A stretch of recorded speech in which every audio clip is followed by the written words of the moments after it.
Mateus 16, de 1 ao 4. Os fariseus e os saduceus aproximaram-se de Jesus e puseram à prova, pedindo-lhe que lhes mostrasse um sinal do céu. Ele respondeu: quando a tarde vem, vocês dizem, vai fazer bom tempo, porque o céu está vermelho. E de manhã, hoje haverá tempestade, porque o céu está vermelho e está nublado. Vocês sabem interpretar o aspecto do céu, mas não sabem interpretar os sinais dos tempos. Uma geração perversa e adúltera pede um sinal milagroso, mas nenhum sinal será dado a você a não ser o de Jonas. Então Jesus os deixou e retirou-se. Queridos, o título dessa palavra é Acima dos Sinais. Acima dos Sinais. Esse texto provavelmente muitos de vocês já leram várias vezes, mais de uma vez. É o texto em que Jesus coloca entre os fariseus, faz uma analogia àqueles que têm poder para saber coisas do amanhã, do tempo, como será o clima, se vai chover, se não vai chover, e próprio Deus põe esses fariseus à prova nesse lugar. Nós realmente lembramos, sabemos, isso é algo óbvio, que naquela época eles não tinham condições, nem aparelhos meteorológicos que pudessem fazer essa distinção do tempo, se realmente faria sol ou não, mas eles sabiam fazer isso. Sabiam interpretar o tempo, mas o próprio Senhor Jesus coloca eles ali, mas vocês não conseguem discernir os sinais dos tempos. Vivemos hoje, queridos, algo, acho que nunca vivido antes, todos sabem, isso já tem sido falado todo momento. Os canais, repórteres, especialistas, a todo momento que você liga a algum jornal, algum telejornal, eles estão falando, especialistas falando, como será daqui 5, 10, 20 anos. E eles colocam realmente como é que vai ser a política, quantos desempregados terão, quantos mortos por essa doença, quanto será o nosso PIB daqui 5, 10 anos, o dólar, como é que vai estar o dólar, e ficam tentando fazer prospecções, colocam realmente projeções aí a todo momento. Mas é como se o próprio Jesus nessa passagem falasse: de que vale vocês saberem todas essas coisas? De que vale vocês tentarem acertar como será tudo isso daqui uns meses, daqui anos, décadas? De que vale tudo isso? Se eu estou falando de algo muito maior, de algo que vocês não conseguem entender, mas esse alguém, esse algo está na frente de vocês. O que vocês estão vendo, vocês não enxergam. Mas aquilo que vocês estão tentando encontrar na natureza, nas outras coisas, vocês têm falado, têm acertado algumas coisas, mas o que está na sua frente, que é eterno, o sinal já está diante de vocês, mas como se vocês não pudessem e não conseguissem compreender isso. E 3 perguntas iniciais que nós poderíamos fazer. Nós temos discernido o tempo espiritual na nossa vida? A partir do momento que nós realmente conseguimos entender o que está acontecendo conosco, o que está conseguindo acontecendo, qual é o tempo espiritual, se eu estou conseguindo discernir na minha casa, na minha família, se eu estou conseguindo discernir o momento espiritual na nação, no mundo, tudo que está acontecendo. Como se Deus falasse: olhe para mim, discirna, tente me discernir, tente me ver, tente me encontrar. Não adianta nada vocês fazerem projeções, prospecções disso, se o que é eterno está diante de vocês, e muitas vezes nós não conseguimos discernir, infelizmente. E no mundo espiritual nós realmente sabemos que existem mudanças, fases, ciclos, nós já vimos isso. Décadas, gerações que se passam de épocas em épocas, muitas coisas diferentes acontecem no mundo. Décadas acontecendo isso, séculos, depois de séculos começam a se repetir muitas coisas. Romanos 8:19 fala assim: mas a natureza anseia ardentemente, ela geme a manifestação dos filhos de Deus. Os anos, as décadas e todas essas gerações passam e essa palavra fica ainda cada vez mais viva.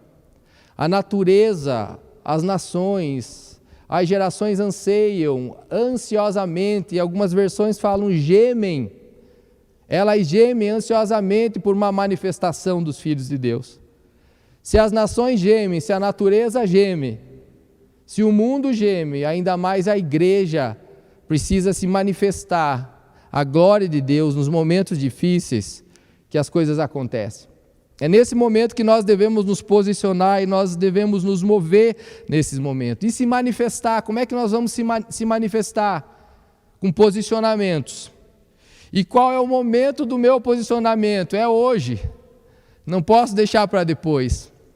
Eu preciso me posicionar agora. Eu não posso esperar, quando os meus filhos tiverem tantos anos eu vou fazer alguma coisa. Eu vou tentar ser diferente, mudar. Quando as minhas finanças estiverem 100% de acordo, eu vou fazer alguma coisa diferente. E não é assim. As mudanças têm que ser diárias, nas nossas vidas, a ponto de nós chegarmos nesse momento que nós estamos hoje e dar um basta. Sabe como se falar, chega, para mim deu, não vivo mais assim, preciso de transformação, preciso de mudança, eu preciso fazer alguma coisa, e eu preciso discernir o momento espiritual que o mundo passa, que eu passo, que a minha casa passa, que os meus filhos passam, que a minha esposa e os seus maridos passam. Esses momentos devem ser discernidos. E ele fala ali dos sinais dos tempos, que eles não estavam discernindo os sinais dos tempos. O que seria? Os sinais dos tempos eu fui ver num dicionário, estava escrito acontecimentos ou experiências que Deus proporciona às pessoas para mostrar que aconteceu ou logo irá acontecer algo importante na sua obra. Nós vemos que muitos profetas se levantaram falando desses sinais dos fins dos tempos, os sinais dos tempos. E eles se levantaram dizendo que muitos sinais viriam antes da vinda desse nosso Salvador. E isso para quê? Para que as pessoas, que os fiéis, os que criam nesse Deus, nesse Senhor, fossem advertidas, elas fossem avisadas, elas reconhecessem no mundo alguma coisa diferente que está acontecendo, para que elas se preparassem para isso. Foi esse o grande objetivo dos sinais dos tempos, que os judeus naquele momento não conseguiram discernir. E você consegue discernir hoje mudanças no nosso mundo de uma forma muito rápida, não só nas coisas, mas em tudo. Parece que tudo está mudando mesmo. E algo diferente está para acontecer, que está acontecendo, né? E Deus, em toda a sua história, com todo o seu amor, com toda a sua graça, a gente pode ler em toda a palavra, parece que Deus em certos momentos foi tolerando. Até que chegou num tempo, Deus também falou, basta. Assim como nós temos que discernir coisas e também num determinado momento a gente precisa falar basta também. Então, e alguns ciclos que nós podemos ver na própria palavra de Deus, alguns ciclos, momentos, tempos em Deus, que realmente foi dado um basta por Deus.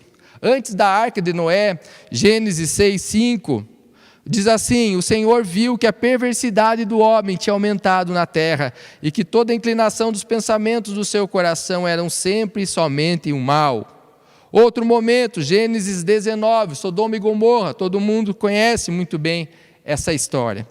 Mas Mateus, que nós lemos no versículo 2 e 3, em Mateus 16, falava que esses fariseus, saduceus, eles discerniam esse tempo, se vai chover, se não vai chover. Eles interpretavam tudo, menos conseguir interpretar o sinal dos tempos. Ele já tinha começado, já tinha começado e eles estavam passando por ele. Algumas profecias, sinais dos tempos se cumprindo também, na história que nós vemos em Mateus 24, 11 e 12, fala que ia se multiplicar a iniquidade no mundo, a maldade, e o amor se esfriaria. Coisas que a gente vê todo o tempo. Nós temos que, cada vez mais intensamente, multiplicaria a iniquidade. A iniquidade é o quê? É o pecado consciente em todo momento. Você vai, sabe que está errado e você continua fazendo errado. Maldade. E o amor se esfriaria. Queria falar então rapidamente 3 tipos de esfriamento. Como é que esfria isso tudo? O esfriamento, primeiro, o espiritual. é o esfriamento do amor de Deus. É o esfriamento de um distanciamento de Deus, que nós começamos a ficar longe dele e julgamos que essa presença de Deus não é necessária mais para a nossa vida. Você imagine chegar num tempo que vocês vão falar, mas hoje alcance mais, teoricamente, um culto para líderes, você vir falar sobre o esfriamento espiritual, exatamente. Eu vim falar aqui também, há tempos antes nós falaríamos para a igreja toda, hoje nós precisamos enfocar os líderes, porque muitos líderes, infelizmente, por causa de não discernir o momento, estão num esfriamento espiritual, estão se distanciando. Então, todo momento é tempo de falar sobre isso. Então, o esfriamento espiritual é algo muito perigoso diante de Deus, em que nós já começamos a não fazer mais sentido ter a sua presença como nossa necessidade diária. Nós começamos a achar que sem Ele nós podemos fazer as coisas, e isso é muito perigoso.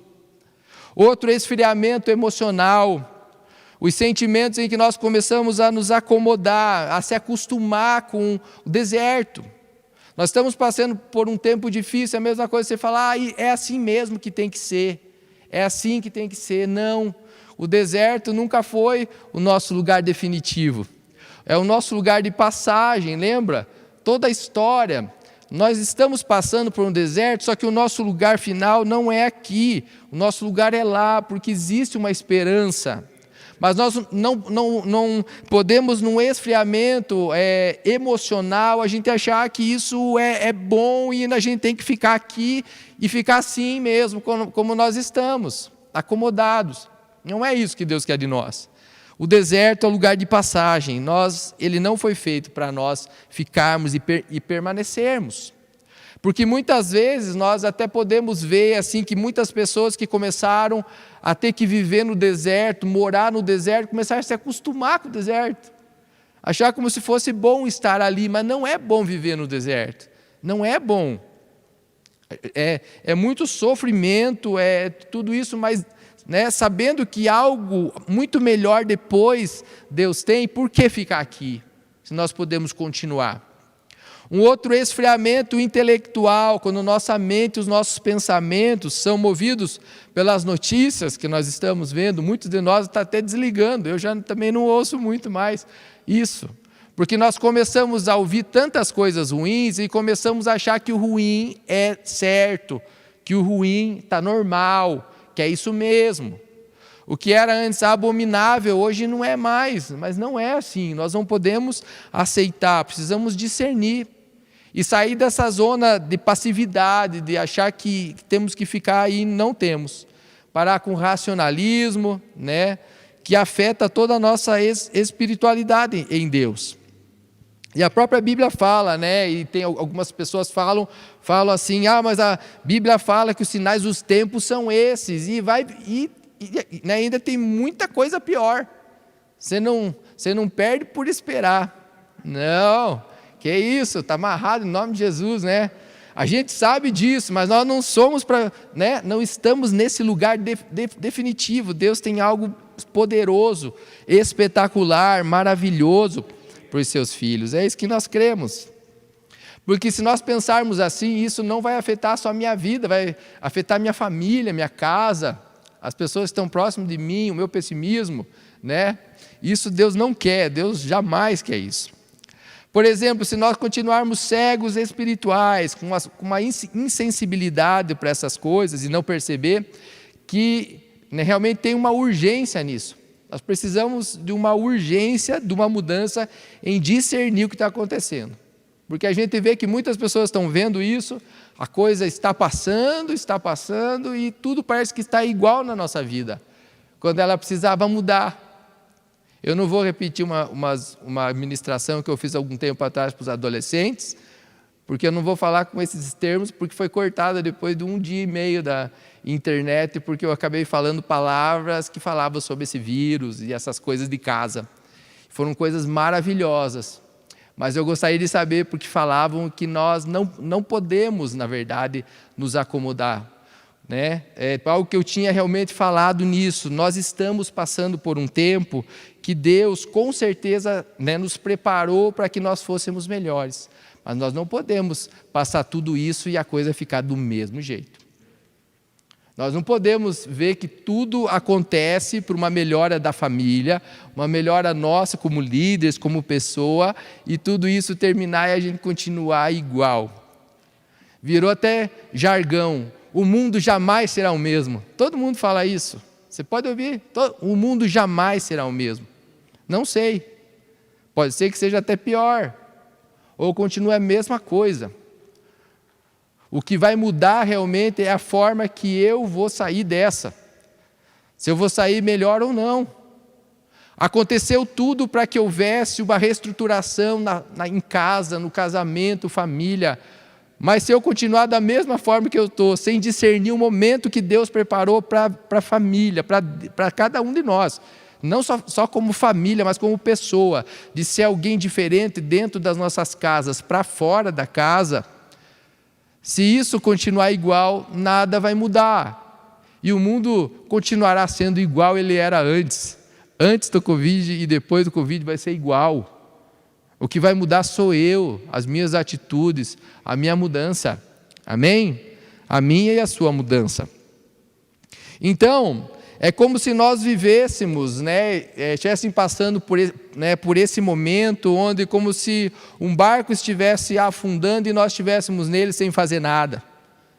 É como se casamentos estivessem sendo chacoalhados, indo mal a pior, os nossos filhos rebeldes em casa e nós ficamos quietos, sem fazer nada. Não tomamos conta dos nossos cuidados financeiros. Agora é um momento muito importante para que você cuide disso. Não é momento de você sair desenfreado nisso. Cuidados, muito importante. É a mesma coisa que nós tivermos liderados e deixássemos eles sozinhos, sem uma orientação, sem nada. É a mesma coisa que nós estivéssemos esperando algo, mas querendo que algo mude sem fazer nada. Isso Deus não quer de nós. E muitas vezes nós não estamos só nesse barco sem fazer nada, mas muitas vezes nós acabamos pulando dele, como foi a ministração do pastor Ney no último domingo. Parece que é como se nós tivéssemos sido contaminados, não pelo Covid, mas nós fomos contaminados por um vírus, talvez, uma doença que paralisa a nossa ação, paralisa os nossos pensamentos, paralisa a nossa atitude em avançar, em perceber as coisas e mudar de vida, de situação, de pensamentos, de diretrizes. E nós não podemos pensar nunca que a vida é assim mesmo. Por uma falta, muitas vezes, de leitura desses sinais, nós continuamos num estágio de inatividade, isso que eu não gostaria que nós ficássemos. Que você lembrasse que você não pode ficar num lugar de estagnação, de inatividade, de bloqueio, de anestesia, de conformismo e de religiosidade também, porque mesmo dentro da igreja nós podemos viver a religiosidade. Então, existe algo muito sério, que nós poderíamos dizer, que cada estágio, cada ciclo, cada fase que existe nas nossas vidas, nós precisamos de um posicionamento, de um comportamento maior do que o anterior. Porque assim nós vamos crescer, assim nós seremos maduros. E isso é algo que nós estamos carentes, muitas vezes, até no nosso meio isso. E muitas vezes fazer nada se torna algo confortável, quando é hora de avançar, quando é o momento certo para ir além.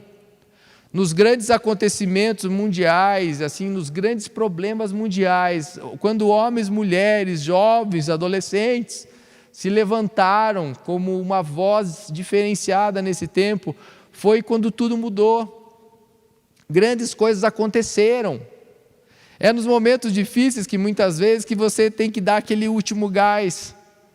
Você tem que dar aquela força total aí, que as coisas vão passar. Nós cremos em Deus, amém?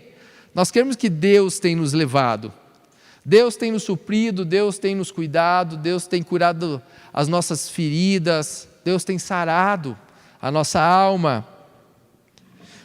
E nós precisamos andar num outro momento, onde a inconformidade não é o lugar para nós ficarmos. Isso é claro, muitas vezes, que nós temos que fazer algo nessa palavra, oração. Nós estamos orando, a igreja está se levantando. Os projetos, as diretrizes, os prognósticos feitos para a nossa cidade, em nome de Jesus, caiu por terra. Ou seja, existe algo espiritual, além do que os nossos olhos conseguem ver. Eles estão além onde nós podemos estar, imaginar, mas nós temos boca, nós temos voz, nós temos joelhos, nós temos um Deus que nós podemos orar, e nessa palavra oração, vocês já ouviram isso, orar, primeiro nós temos que orar, mas existe a outra palavrinha final, o sufixo, né? É oração, é ação.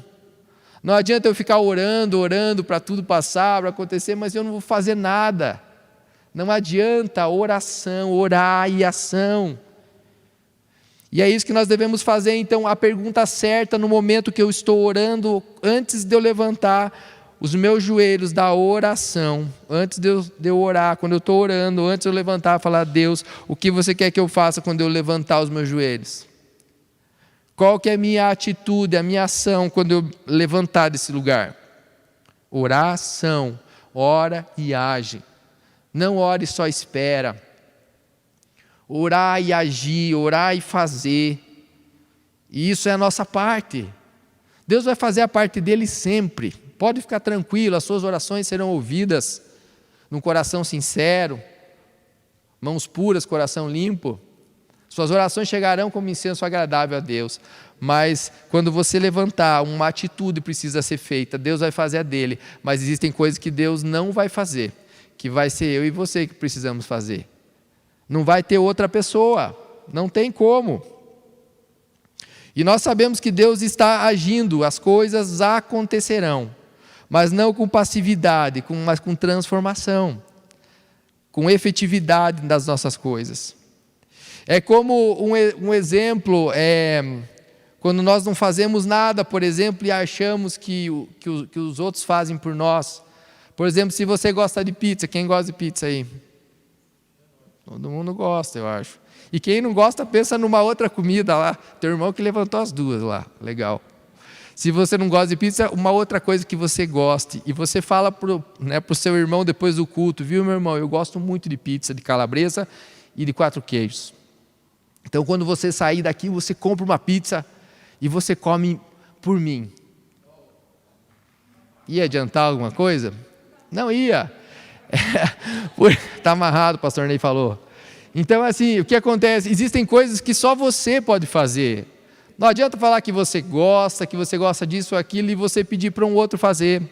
É a mesma coisa que muitas coisas têm entrado hoje nos lares e tal, que nós precisamos prestar muita atenção, achando que o outro tem que fazer, as outras pessoas precisam fazer.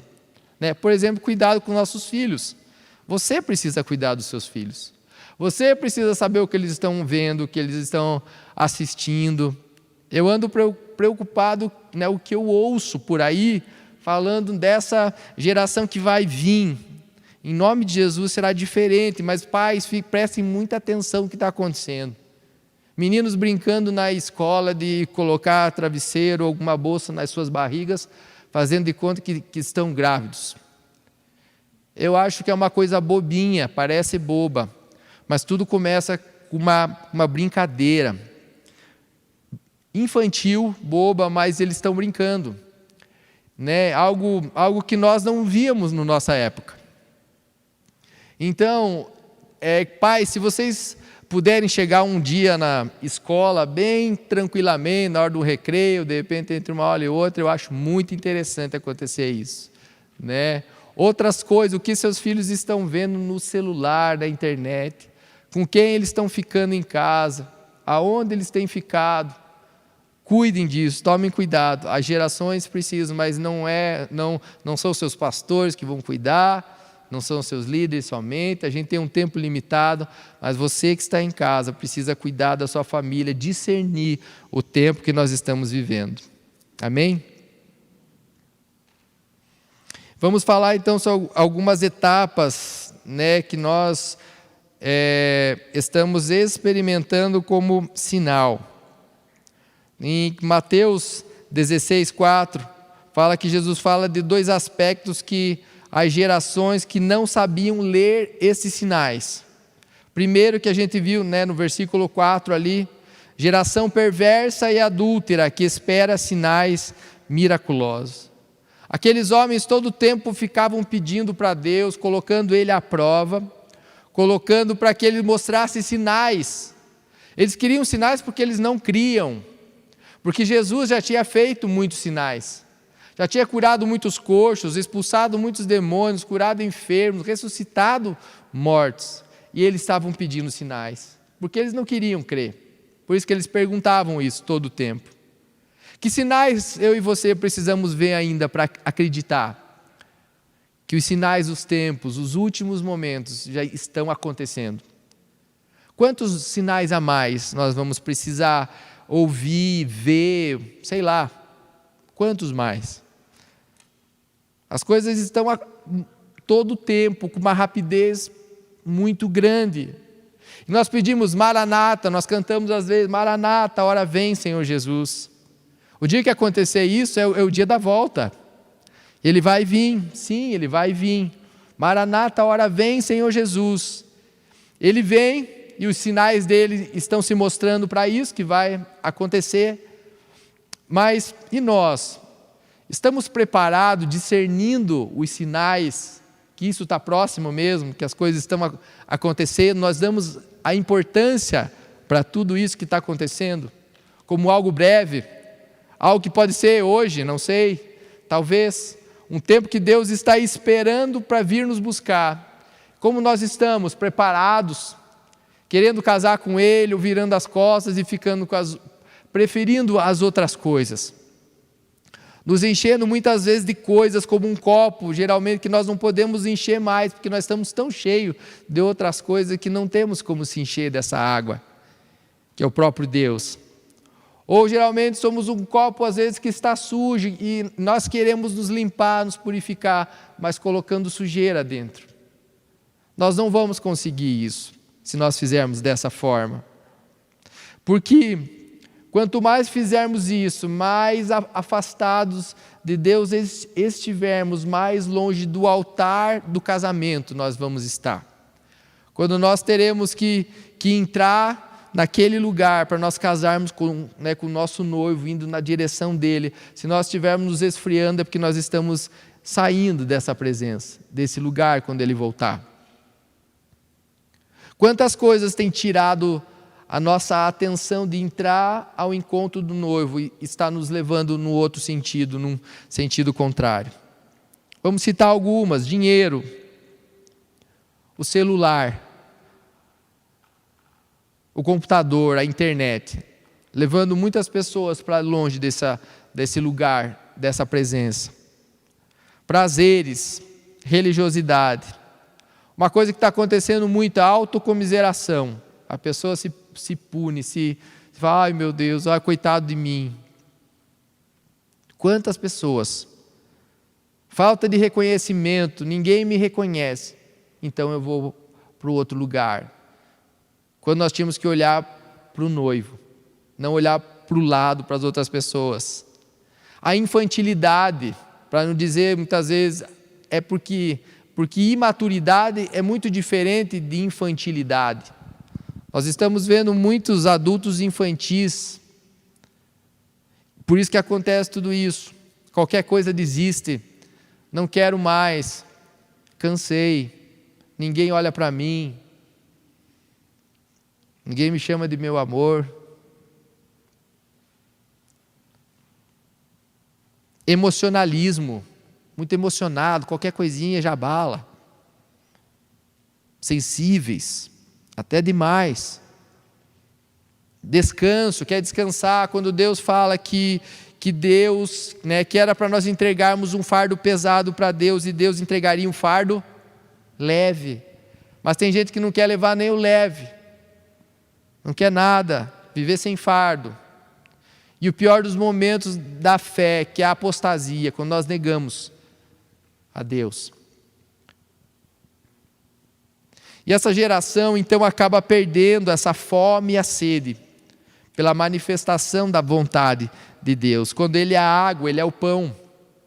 Então, quer dizer, Deus, Ele prepara para nós um banquete em todos os momentos, porque Ele é o pão e a água que sacia, que mata a fome. Então, não é por falta de alimento que nós estamos perecendo, é por falta de fome. A mesa está servida, está tudo posto. Agora, muitas vezes nós não queremos e nós rejeitamos essa mesa. E por que nós não nos enchemos de Deus e nós procuramos nos encher dele e nós, como se fosse nos impermeabilizarmos o nosso copo, que nós falamos dessa água que enche de todas as outras coisas e só ficar com Deus?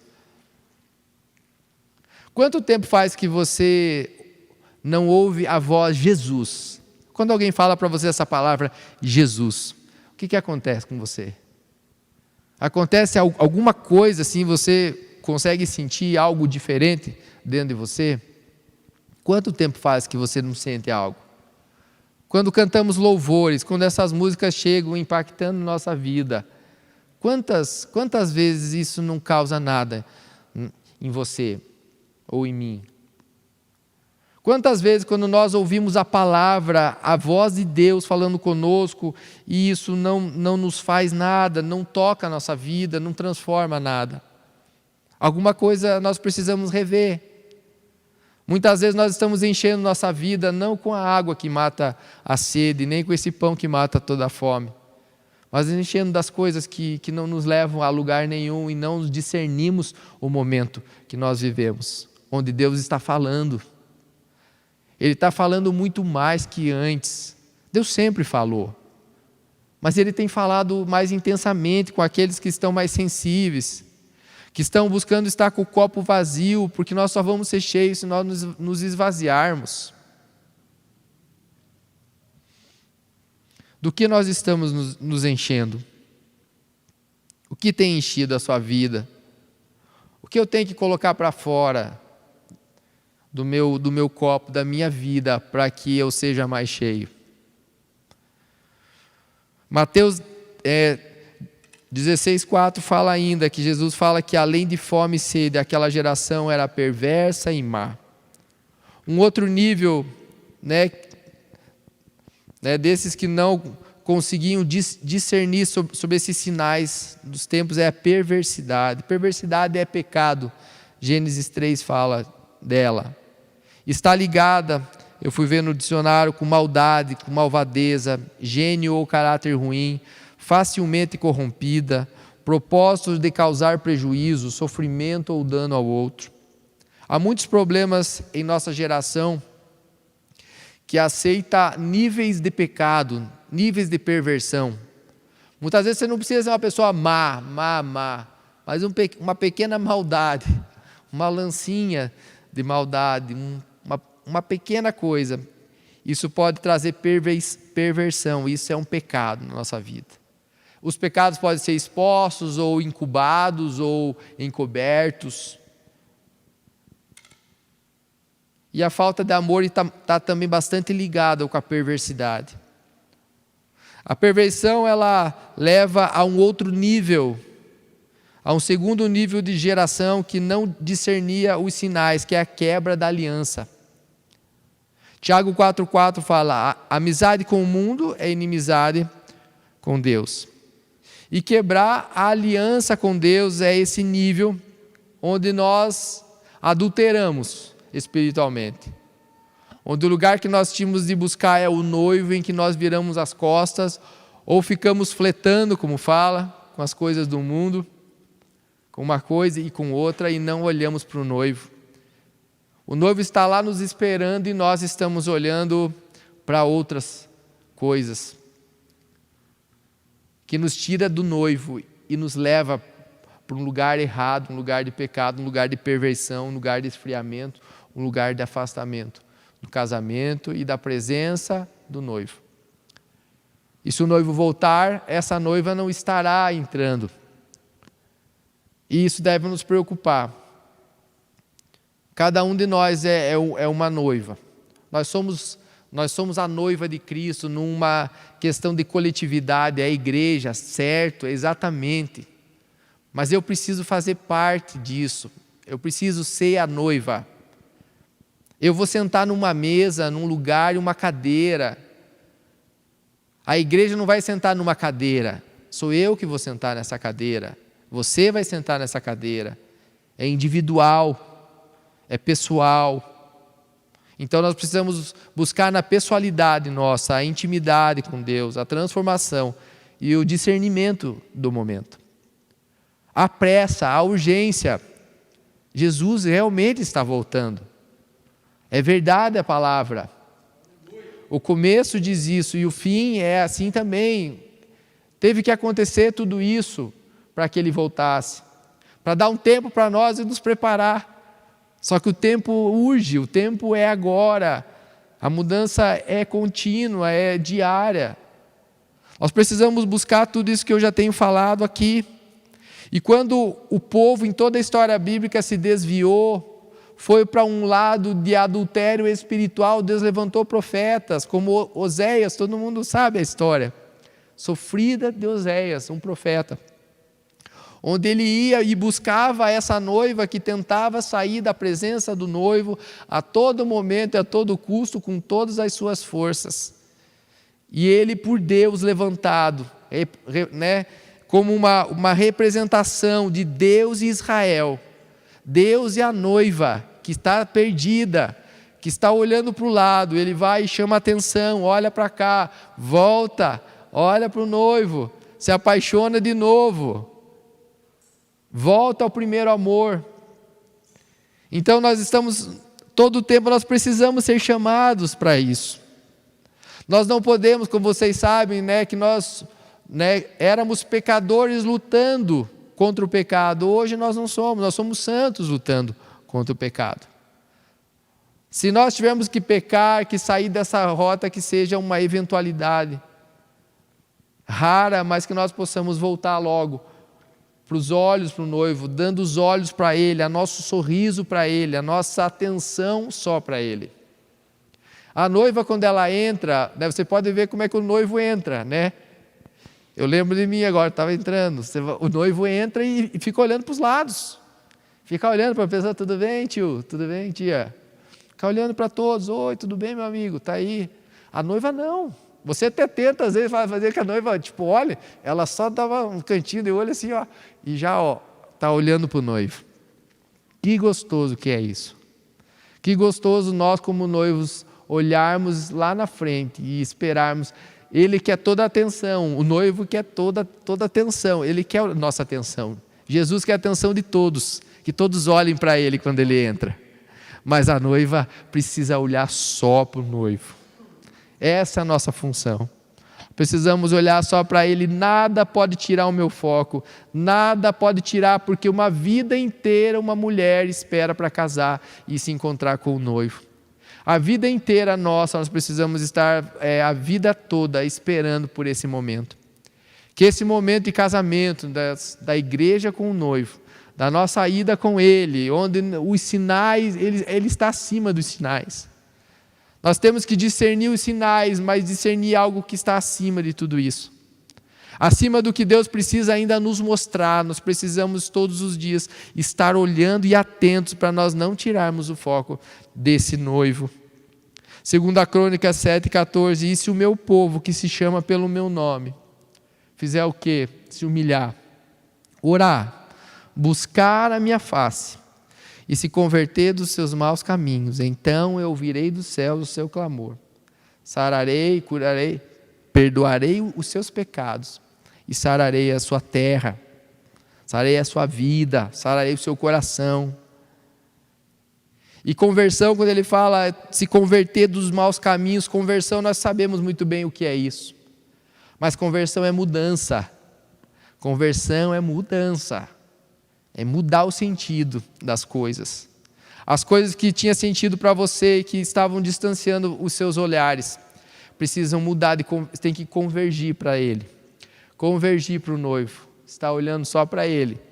Ele quer isso, ele ama isso.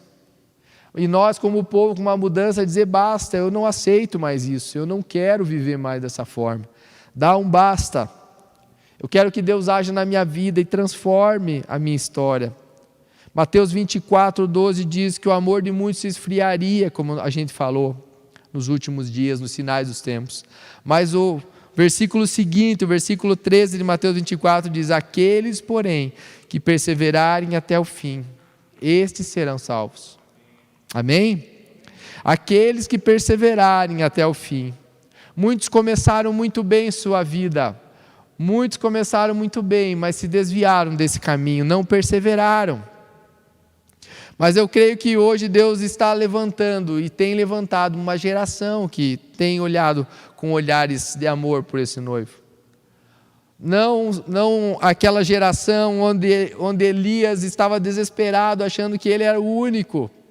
E Deus fala para ele que existe uma geração de 7.000 ainda. Hoje nós cremos que a geração é muito maior. Nós queremos isso, nós oramos para isso, nós clamamos, pessoas que estão orando por avivamento, pessoas que estão orando por salvação em massa das pessoas, em que as pessoas assim, de uma vez só, pudessem se desfazer dos olhares para o lado e começassem a olhar somente para frente, olhar para o noivo, aquele que nos espera, que nos aguarda ansiosamente por um encontro. E eu termino com essa grande multidão que está em Apocalipse 7, 9 e 10, que diz assim, João teve essa visão maravilhosa, Apocalipse 7, 9 e 10. Depois disso olhei e diante de mim estava uma grande multidão. Não eram só 7.000, era muito mais. Uma grande multidão que ninguém podia contar, de todas as nações, todas as tribos, povos e línguas, em pé, diante do trono e do Cordeiro, com vestes brancas e segurando palmas, e clamando em alta voz: a salvação pertence ao nosso Deus, que se assenta no trono e ao Cordeiro, e a Ele toda a honra, toda a glória e todo o louvor. Amém, queridos?